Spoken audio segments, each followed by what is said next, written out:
It's your boy Jay Nice with This Is Awesome TV, where you know I'm going to always give you the good, the bad, and the ugly. So let's go into last night's episode of Monday Night Raw, the go-home show for Elimination Chamber. Was it good? Of course. Was it flawless? Absolutely not. But you know, that's what I'm here for. That's why I got the job. So let's go ahead and talk about the good of Monday Night Raw. Now, I know a lot of people are probably going to be wondering, Jay, what you talking about? But let's talk about it. Drew McIntyre beat Cody Rhodes by pinfall. Now, to y'all, that's not a lot, but let me tell you something. Cody Rhodes has been so protected since returning to WWE that the only true pinfall loss he had was to Roman Reigns at WrestleMania, and that was almost a year ago. Now, I understand there was outside interference, bloodline getting involved in his mess, but this makes Drew McIntyre look so strong for Elimination Chamber. Now, granted, he is the favorite to win, but Drew McIntyre needed some type of momentum after injuring CM Punk. He's been doing the trolling, he's been doing good on the mic, but to be honest, because he can't really attack Seth Rollins because he's still injured, beating Cody Rhodes in the ring was the next best thing. Now, for Cody Rhodes, this makes him more relatable. This makes him more sympathetic. So it's all going to play out. Plus, y'all already know, when a superstar loses so much on the road to a pay-per-view, that typically means it's going to be a big payout. Not to say that he's going to win, but all signs are pointing towards him finishing the story. So, and by the way, that match was actually fire. Drew McIntyre and Cody Rhodes are in their prime right now. So you already know, they're going to give you some fire. But let's go ahead and get into the bad, though. The bad of it, Gunther. Now, listen, Gunther's been champion for almost 2 years now. And every time he's in a match, it's match of the night. But not only that, he's always looked strong. Even when his opponent is giving him that work, he always looks strong. He doesn't have to cheat. He doesn't need Imperium by his side. He does his thing. In this match, it almost looked like he was about to lose. You having an unnatural allegiance to losers is not like you. Or that he wasn't on the same level as Jey Uso. Now, Gunther won, but it was by roll-up. And also took some outside interference from Jimmy, which I'll get into at a later date. Get this bum out of here, will you? Just get this bum out of here already, huh? Personally, it just looked kind of weird that there was a possibility that he was going to lose if Jimmy Uso wasn't out there to actually save the day. And that's not something that you really want. Gunther's about to go into his second WrestleMania as IC champion, possibly waiting for a big opponent to face. We'll get into that a little bit later.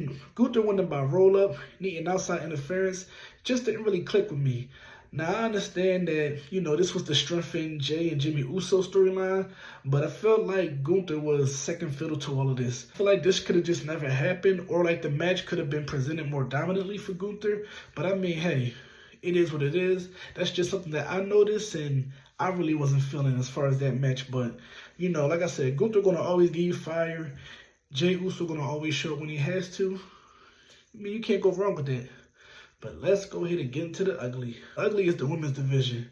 Now, the Battle Royal was okay for what it was. I'm not really nitpicking at that. I'm really nitpicking is the interview segment with Rhea Ripley and Nia Jax. Nothing was accomplished. Now, when I saw the side-by-side screen, I'm thinking to myself, Seth Rollins and Matt Riddle. Oh, well, you ain't got one because your wife divorced you and took your kids and they don't want to see your bitch ass anymore, huh?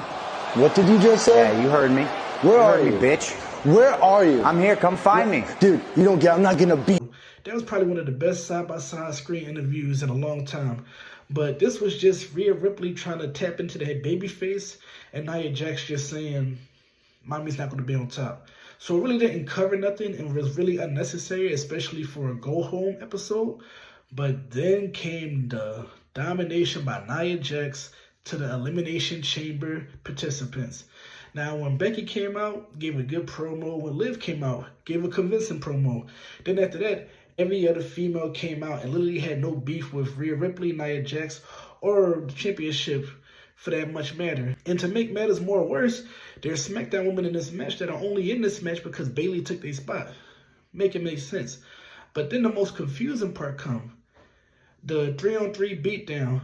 Now, which makes this more weird is that there's no balance for heels and baby faces. Tiffany Stratton is the only heel, and she was the one that drew the swing to start the whole fight. And the other 4 women is just standing there like, we're all baby faces, but I'll go attack you, and I'm gonna attack you. Naomi look confused. Like, watch the video. Naomi look confused. Like, you know what I'm saying? If you can't do that. So it's just one of those things where if you're gonna do a match like this, level out the playing field with baby faces and heels, so the brawls can always make sense. But then Nia Jax comes out and does what Nia Jax do, and has beat people up. Beat up 6 former world champions, and I'm talking NXT, SmackDown, Raw, Royal Rumble winners. Like, just completely dominate them to the point where it really don't matter who's in that match. But I mean, like I said, that's neither here nor there, but let me know what you guys think. Is Nia Jax being presented more dominant than she should, even though we know she's going to lose? Is Cody Rhodes on the road to finishing the story? Is Jimmy and Jey Uso the WrestleMania main event for night 1? I mean, let me know what you guys think, because as usual, this is Awesome TV. I'm your host, Jay Nice, where, you know, I'm going to always give you the good, the bad, and the ugly. Peace.